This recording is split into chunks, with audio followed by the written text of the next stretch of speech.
Listeners, it's that time again to discuss the worst movies I saw in 2017. Now, last year you'll find an article at silverscreenguide.wordpress.com where I did a written article about the worst movies that I saw in 2016, and as with that article, I decided to take this to the podcast form. But before we jump in, I want to preface this. These movies, not all of them, exactly came out in 2017. Now, you can go listen to my best of 2017, and all of those movies did come out in 2017. But this worst list, I like to compile a list of the worst movies that I saw in the year, whatever year it was.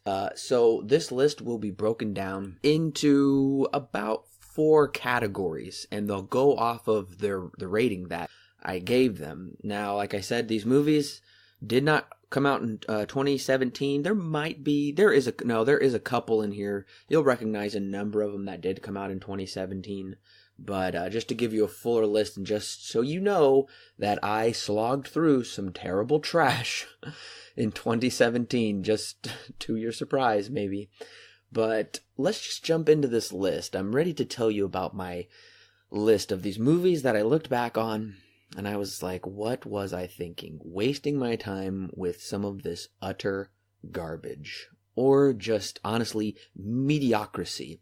And that's where we're going to begin. We're going to begin with these mediocre, okay films that I actually did give a slight recommend to.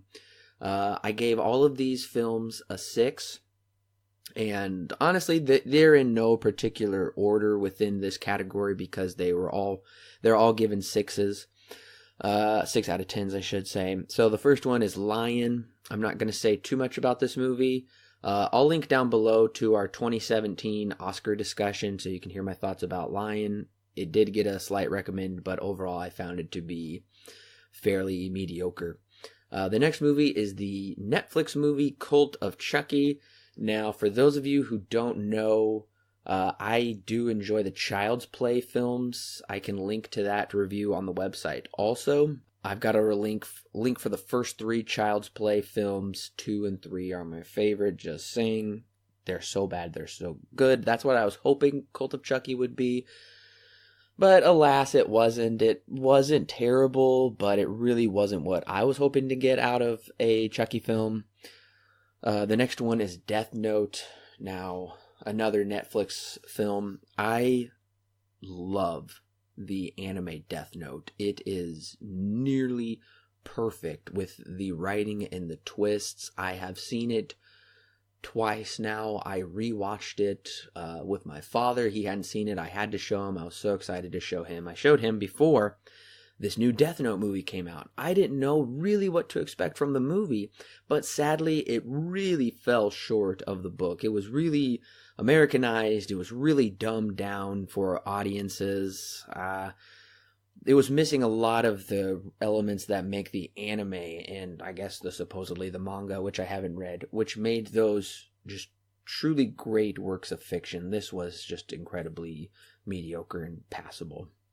The next movie is Ghost in the Shell, the Scarlett Johansson version that did come out this year. And I'm really sad to put this on the list because I had some high hopes for this film. I know the reviewer, Chris Stuckman, who I do really admire his reviews and his work.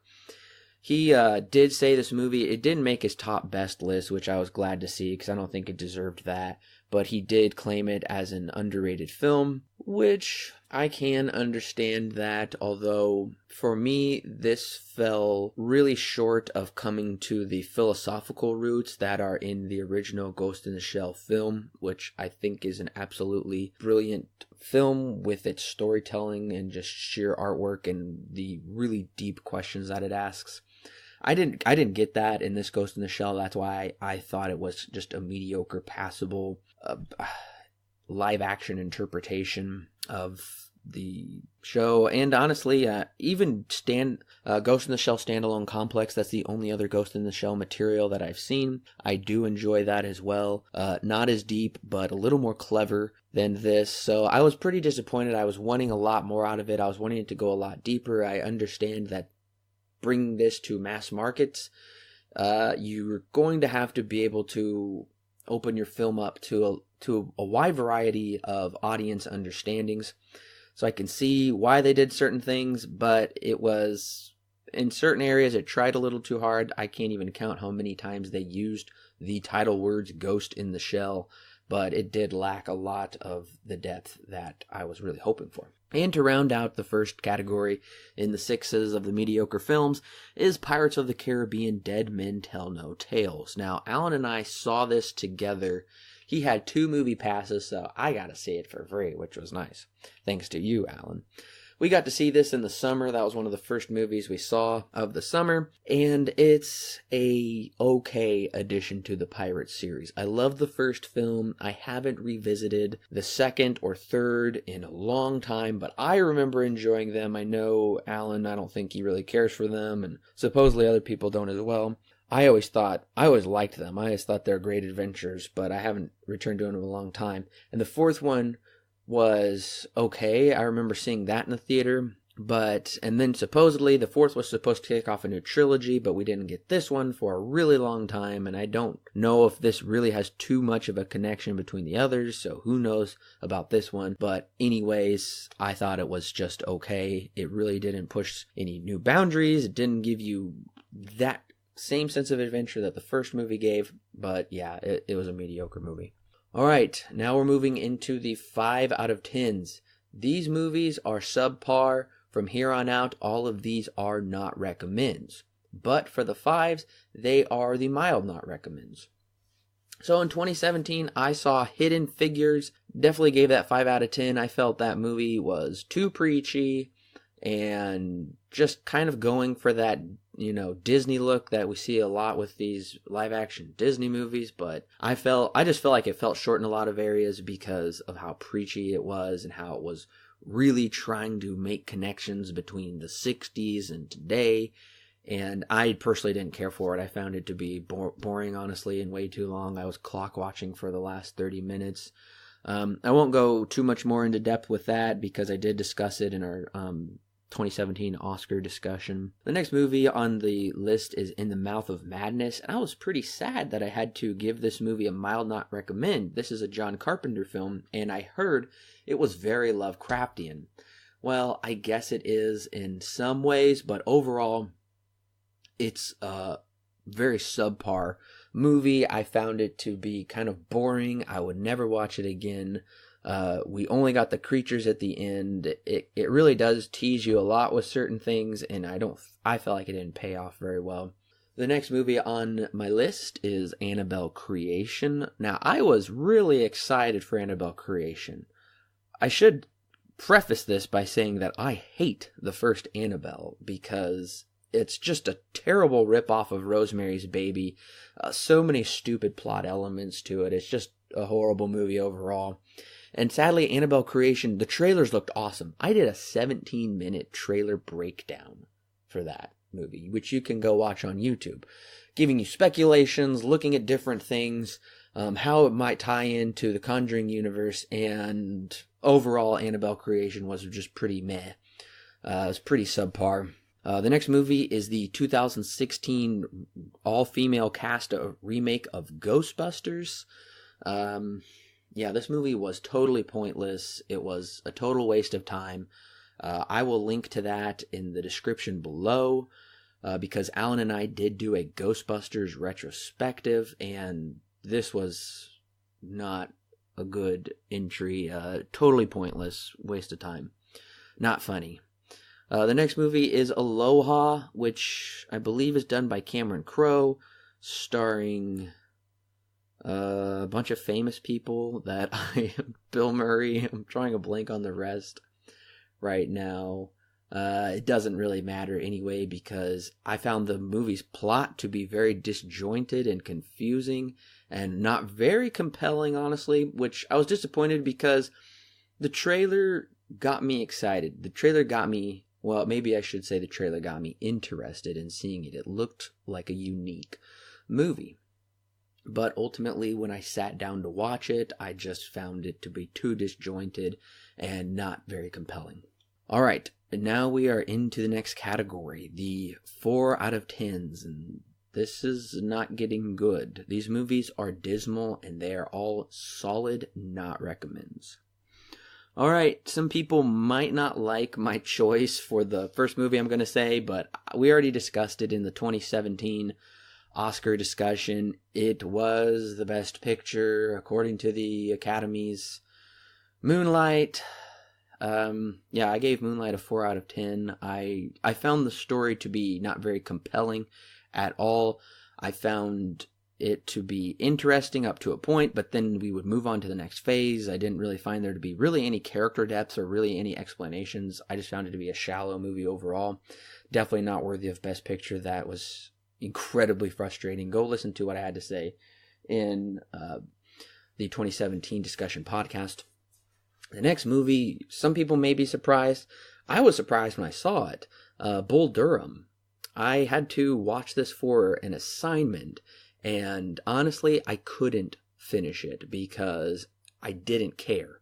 I found it to be this really raunchy movie with these characters I couldn't care about at all, and just not a very interesting plot. So, super disappointed with Bull Durham. That movie, it's got a very famous poster with Kevin Costner and Susan Sarandon, and I've always heard about it. I've always seen the posters, but I popped it on, and yeah, total waste of time. The next movie is A Nightmare on Elm Street 2, Freddy's Revenge. I have never really seen the Nightmare movies until this summer. I had seen most of the first one, and I've seen the remake a couple times. But all of these were available, mostly all of them were available to stream on Hulu. So I went for it, and wow, what a waste of sleep. I missed out on sleep because of these stupid movies. Now, the first one's good, but specifically A Nightmare on Elm Street 2, Freddy's Revenge is a horrible follow-up to a pretty good horror movie. It's mostly just pointless and a waste of time, terrible acting, stupid characters. It's hilariously bad in a lot of areas. The next movie is the Robert Zemeckis movie Allied, which didn't come out. It wasn't that long ago since it came out. It starred Brad Pitt and Marion Cotillard. I don't know how to say her last name. I had heard this movie was pretty middle of the road, wasn't great, wasn't terrible. Well, ultimately, yes, that's true, but in the end, I don't know. The ending totally just tanked the movie for me. I found the ending to be stupid, pointless, disgusting. I don't know what they were trying to say by that. I found it to be a sickening movie overall. So Allied is a solid not recommend. 4 out of 10, just a dismal movie. I cannot strongly... movie is just incredibly frustrating. Alright, and to finish up the category of 4s is Ghostbusters II, 1984. Wow. We took Ghostbusters, which is a great classic. They followed it up with this cheesy, campy, stupid movie that I really didn't find to be funny. The visual effects, well, I'll just leave that alone. The characters were pointless. I didn't care about any of it. The antagonist was pointless. I mean, what more can I say? Ultimately, all these movies were pretty similar in their execution and what happened with them, but Ghostbusters 2, horrible. All right, we are now in the final category. The 3s. Yes, there's only 2. I saw 2 movies in 2017 that I gave a 3 to. Now, these movies are just a mess. They're just you can't clean it up. You just can't clean it up. It's such a horrible mess. And these movies are strong not recommends. The first one is the remake of The Omen with Liev Schreiber and what's her name from the Bourne movies and 10 Things I Hate About You. This movie is basically a scene-for-scene remake with a number of things cut out. Horrible cinematography, horrible soundtrack, horrible effects, horrible acting. This movie is utterly pointless. The only reason that it is in my collection is because I have the Omen collection, which has the 3 original movies, you could call them, and then it came with the remake, and We were showing a friend, I believe, the original Omen, and then we just decided to see what the remake was all about. Yeah, it's basically the same movie remade. Mia Farrow is in it from Rosemary's Baby. Who knows what she was doing as Mrs. Baylock? Not scary, and yeah, totally pointless. It's a weird, truncated remake. Horrible movie. And the final movie is A Nightmare on Elm Street 4, The Dream Master. Wow. So I thought A Nightmare on Elm Street 2 was horrible. Surprisingly, A Nightmare on Elm Street 3 was much better, and then they just tanked it with A Nightmare 4. I've mostly blocked it out of my mind and forgotten most of it, but it's a total waste of time. Gosh, who knows what I can say about it. I've done my best to block it out, but just a horrible, strong not recommend. And honestly, I'm not going to come back for any more Nightmares movies. Maybe Freddy vs. Jason someday. But after this, after A Nightmare on Elm Street 4 being a 3, I can't see my time. I cannot see myself wasting my time with this. It's just absolutely horrible. Well, listeners, thank you for joining me to just hear about and hear me rant a little bit about some of the worst movies that I saw in 2017. I don't know, maybe I will make the same mistakes this year in 2018. Inevitably, I will. Inevitably, I will see some stinkers that are going to make this list. But I want to say thank you for joining me. Make sure to stay tuned because Alan and I have some really great things planned for 2018. We're going to take the podcast to new places that it's never been before. We're going to start offering new content that you've never seen before, new opportunities. We're super excited about it, and we are super thankful for your listenership. It really means a lot to us. But let's get the word out in 2018. Let's blow up Silver Screen Guide. Just make it huge. Let's just get it out there and get other people listening.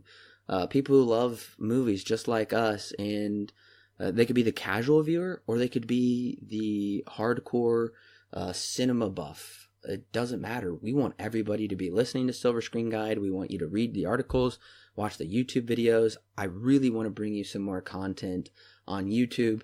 I'm really excited about that. I think 2018 is going to be a great year. For those of you who don't know, just a little update, I am going to be graduating college this year with a bachelor's in English and a history minor as well. So once I'm graduated, I'm going to have a lot more time to invest in Silver Screen Guide, and I am super excited about that. But we will be releasing the schedule, our retrospective schedules, and some more information in the coming weeks. So make sure to stay tuned for that. Thanks again for joining me on my little rant about the worst movies I saw in 2017. And like I said, those 6s at the top, I was more so disappointed by those. They really weren't too terrible. But listeners, until next time, enjoy some great movies.